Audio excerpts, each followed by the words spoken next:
श्री स्वामी समर्थ. नमस्कार मंडळी. अधिक मास सुरू आहे.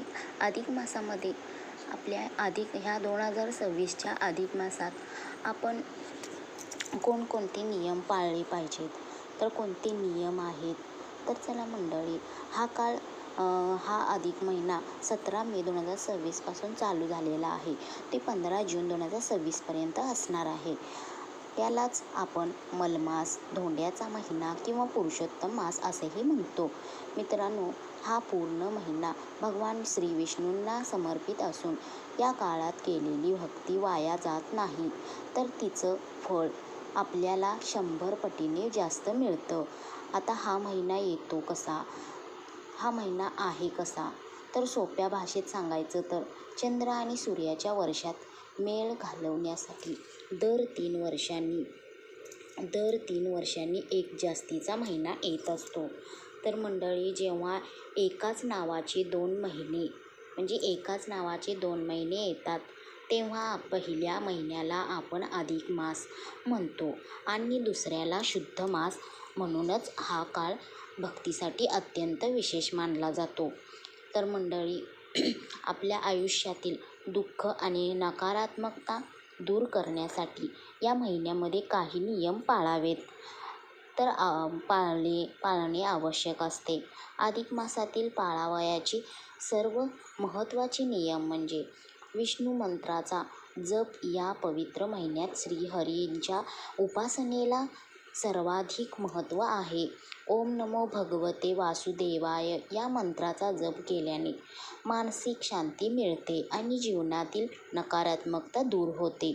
शक्य असल्यास दररोज तुळशीची माळ हातात घेऊन 108 वेळा जप करावा. यामुळे घरातील वास्तुदोषही हळूहळू कमी होऊ लागतात. दान आणि गोसेवा. या महिन्यात केलेले दान, जप आणि तप अत्यंत पुण्यकारक मानले जाते. रामायण किंवा भगवद्गीता यासारख्या पवित्र ग्रंथाचे दान करणे खूप शुभ मानले जाते. तसेच गोमातेची सेवा या महिन्यात आवर्जून करावी. गाईला हिरवा चारा किंवा गूळ पोळी खायला घालावी. सर्व देवांचे आशीर्वाद एकाच वेळी लाभतात. वस्त्रदान आणि दीपदान केल्याने जीवनात सकारात्मक ऊर्जा येते. अन्नाचे दान आणि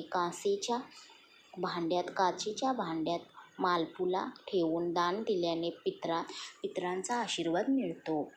दीपदान करताना शक्यतो शुद्ध तुपाचा वापर करावा.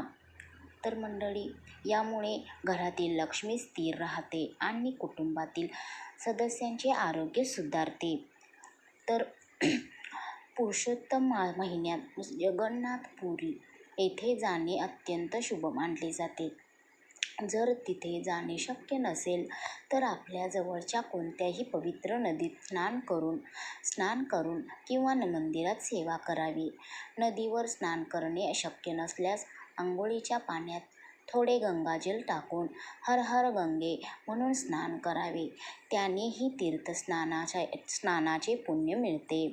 पूर्ण महिनाभर घरामध्ये शालिग्राम मूर्तीसमोर किंवा भगवान विष्णूंच्या फोटोसमोर तुपाचा अखंड दिवा ठेवावा.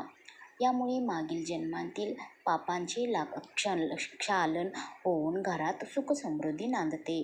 हा दिवा लावताना वात कापसाची असावी आणि दिव्याची ज्योत ईशान्य दिशेला राहील याची काळजी घ्यावी, ज्यामुळे दैवी लहरी आकर्षित होतात. या महिन्यात पुरुषोत्तम महात्म्य किंवा श्रीमद भागवत वाचावे.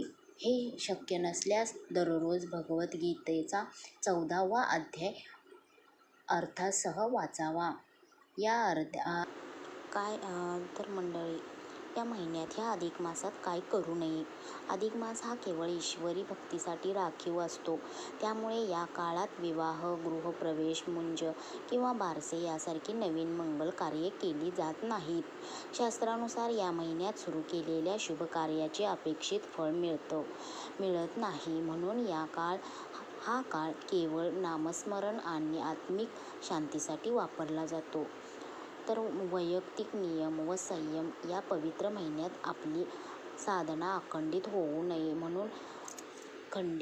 नये म्हणून केस कापणे किंवा नखे कापणे याशिवाय शारीरिक संबंध अशा गोष्टी काही काळ व्यर्थ केल्या जातात, जेणेकरून आपले पूर्ण लक्ष भगवंताच्या नामस्मरणात राहील. तर मंडळी, सात्विक आहार या महिन्यात आहार शुद्ध असावा.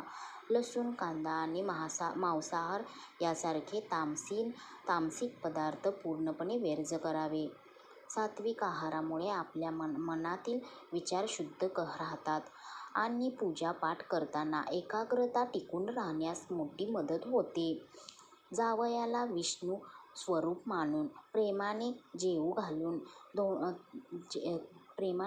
घालून आणि 33 अनारसांचे वाण दिले जाते, कारण अनारसांमधील असंख्य छिद्रे हे घरातील संकटे आणि इडापिडा दूर होण्याचे प्रतीक मानले जातात.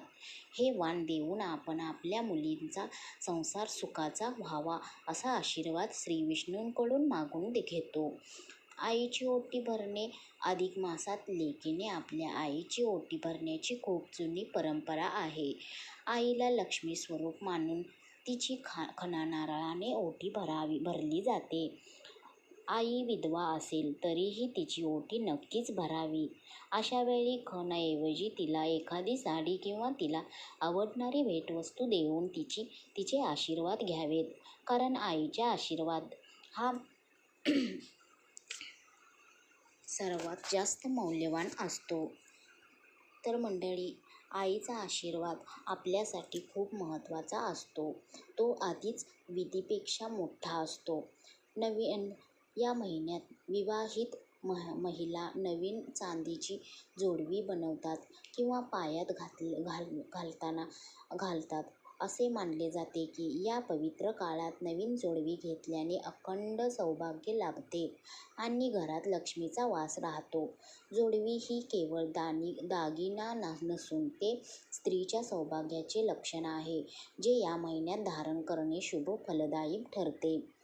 तर मंडळी, नदीला किंवा विहिरीला वाण देणे. अनेक ठिकाणी या अधिक महिन्यात गंगेला किंवा जवळच्या नदीला, विहिरीला वाण देण्याची पद्धत असते. यामध्ये 33 चिमट्या तांदूळ किंवा 33 फळे अर्पण केली जातात. जलदेवतेला अर्पण केलेले हे वाण तुमच्या आयुष्यातील पितृदोषांपासून मुक्ती मिळवून देते आणि घरात पाण्याचा साठा टिकवून ठेवते. 33 सुवासिनींचे पूजन. या महिन्यात 33 सुवासिनींना हळदी कुंकवासाठी बोलावून त्यांना फळे किंवा सौभाग्य वस्तू दान करण्याची पद्धत काही भागात प्रचलित आहे. यामुळे घरामध्ये स्त्री शक्तीचा सन्मान होतो आणि देवी लक्ष्मीची अखंड कृपा आपल्या परिवारावर राहते आणि आपल्या घरावरती राहते. तर मंडळी, भगवान विष्णूंना तांबूल, पान, सुपारी अत्यंत प्रिय आहे. या महिन्यात 33 विड्याची पाने आणि सुपारी दान केल्याने वाणी दोष दूर होतात आणि समृद्धी राहते. विडा देताना देवाकडे असावे, जेणेकरून आपली विडा देताना विड्याचा पानाचा देठ देवाकडे असावे, जेणेकरून आपली प्रार्थना देवापर्यंत लवकर पोहोचते, अशी श्रद्धा असते. 33 दानाचे महत्त्व काय आहे? या अधिक महिन्यात 33 या संख्येला खूप महत्त्व आहे. 33 अनारसे, बत्तासे, मोदक किंवा सप्तधान्य दान दिले जाते. तांब्याच्या किंवा चांदीच्या पात्रात 33 नग ठेवून ते दान करावे. ही 33 संख्या हिंदू धर्मातील 33 कोटी देवांचे प्रतिनिधित्व करते असे मानले जाते. जावयाला चांदीचे किंवा तांब्याचे निरांजन दान केल्याने लक्ष्मी आणि विष्णूंचा आशीर्वाद मिळतो. तर मंडळी, अनेक जण जावयाला घरी बोलावून 33 दिव्यांनी त्यांचे औक्षण करतात आणि गोडाधोडाचे जेवण खाऊ घालतात, ज्यामुळे सासर आणि माहेर या दोन्ही घराण्यांमध्ये आनंदाचे आणि प्रेमाचे वातावरण टिकून राहते. तर असा हा दर 3 वर्षांनी येणारा पुरुषोत्तम मास तुमच्या आयुष्यात भरभराट घेऊन येवो.